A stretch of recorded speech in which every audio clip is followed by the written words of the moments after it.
On a eu les visuels des figurines Prize qui vont sortir en décembre 2023 et on va voir ce que Bandai Presto nous propose pour le premier trimestre 2024. Dans cette vidéo, on va parler Dragon Ball, bien évidemment. On se fait ça ensemble, c'est parti!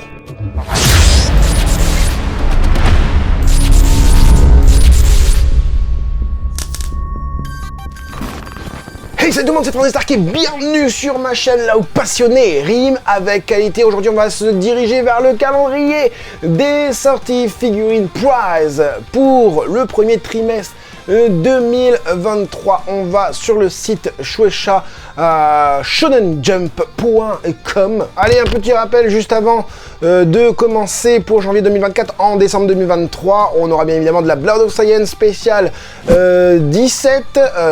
On aura de la Matchmaker Goku Vegeta. On aura la GX Materia de Riku. Mais ça, tu le sais déjà puisque tu avais déjà été voir cette vidéo que j'affiche juste là. Ensuite, comme c'est écrit, nous aurons les Destock Real McCoy X Dragon Ball Z Sangoku et Gohan en bipède. Et nous aurons aussi de la Solid Age Works de Departure, ce qui marche vers l'avant, hein, tu sais.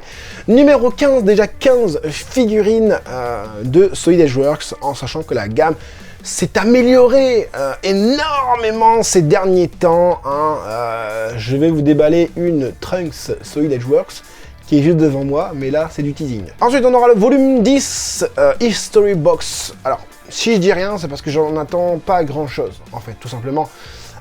Je vais voir, je verrai comme vous, en fait. Je suis plus trop en attente de quelque chose au niveau des prizes. Hein. On aura aussi de la Clear Rise Super Saiyan Sangoku. Il y avait longtemps qu'on n'avait pas eu du Sangoku en Clear Rise. Donc Super Saiyan Sangoku, j'espère que c'est pas le Super Saiyan Arc Namek, encore une fois, parce que c'est bon, on a assez maintenant. Hein. Et on aura aussi de la SH Figure Arts d'Android 20. En février 2024, nous aurons de la Blood of Saiyan, cette fois-ci 15, 16, 17, 18, hein, 18 Blood of Saiyan. En ce moment, les Blood of Saiyan, ça sort tous les mois, hein, comme vous pouvez le voir. Hein, je viens de déballer la 14 et là, on en est à 18, donc il y en aura 4 de plus. Ensuite, on aura la Matchmakers de Vegeta versus Zarbon. Pas mal, ça peut être cool. Si et seulement si, et j'aurais bien aimé que Zarbon soit dans sa deuxième forme, la forme LED, hein, la forme LED, pas d'autre mot, avec une bonne attaque, un bon truc. Attendez, je vais regarder un petit peu dans mes livres si je vois quelque chose.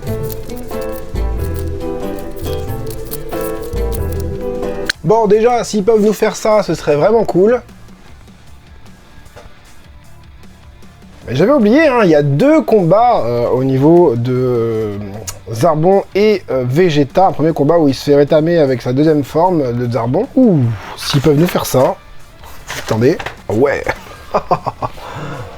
S'ils peuvent nous faire ce truc-là, là, ça là, ce serait génial. Mais je pense qu'ils vont nous faire un truc propre. Hein. C'est ça le problème avec les matchmakers, c'est que c'est fait pour aller ensemble, oui, mais aussi, si vous voulez prendre une séparément de l'autre, il faut que ce soit possible aussi avec cette gamme.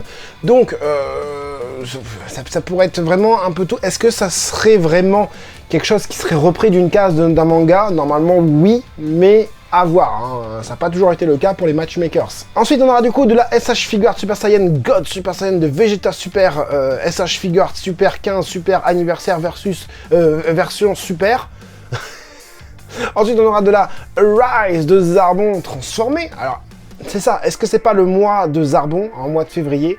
Ça m'étonnerait pas, hein, en sachant qu'on aura déjà une Rise de Zarbon, je crois, en décembre, si je me trompe pas.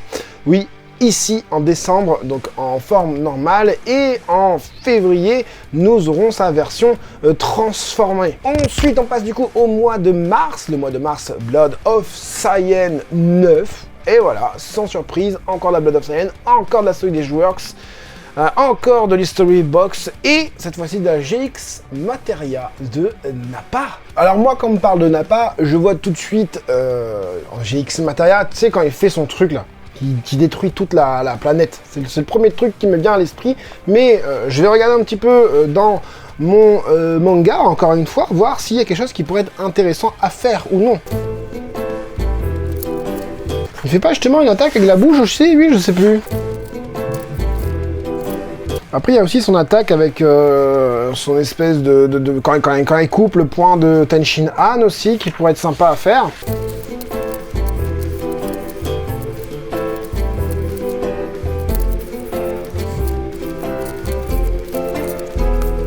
Oui, après il y a forcément la fameuse attaque, hein, bah, je vous le mets à l'écran juste ici, là.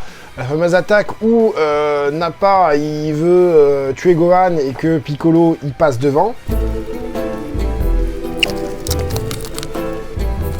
Et voilà, oui, effectivement, bah voilà ce que je me disais, et je vois pas autre chose, c'est la fameuse attaque quand il envoie Sankikoa de la bouche. Mais bon, est-ce qu'ils veulent vraiment faire ça en mode recopiage moi sur moi en termes de pause?